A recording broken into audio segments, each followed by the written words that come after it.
Il paese di Vo detiene il record di comune con il nome più corto d'Italia, con il ligure Ne e il piemontese Re, e dal 21 febbraio 2020 ha anche un altro primato, quello della prima vittima europea da coronavirus. Sono queste le prime righe della prefazione del libro, edito il 1° luglio da Tipi Media, Storia del coronavirus nei Colli Euganei, il titolo del volume, una raccolta delle storie vissute a Vo nella comunità di 3.300 persone che prima in Veneto ridisegnò la sua vita chiusa tra i confini del comune.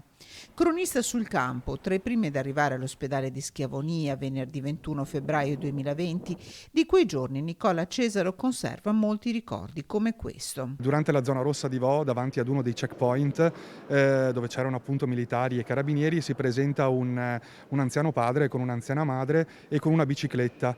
E volevano semplicemente dare la bicicletta al figlio che era in quarantena a Vo e che si annoiava, e quindi arrivano con questa bicicletta e chiedono il permesso ai carabinieri di consegnarla al figlio. C'è questo scambio in cui il genitore si emoziona, il figlio anche, i carabinieri, i militari sono quasi imbarazzati perché non sanno se è da protocollo, però ecco, è una scena di grandissima umanità che racconta bene quello che quella gente ha dovuto vivere in quei giorni. Un paese laboratorio, un paese dignitoso, Vo, che ha saputo mettersi a servizio della scienza contro questo nemico invisibile. Un servizio condiviso da chi, come Nicola Cesaro, racconta la storia mentre si forma sotto i nostri occhi. Io ricordo le prime ore in cui si era quasi imbarazzati a mettere le mascherine, non si sapeva se mettere una mascherina davanti, per esempio a una telecamera, fosse un bel messaggio o un cattivo messaggio.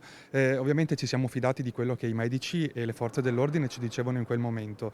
La vera difficoltà era tradurre alla gente, che aveva una grande necessità di informazioni, tradurre cose che nemmeno noi conoscevamo. E io penso che la stampa in genere abbia reso un grandissimo servizio.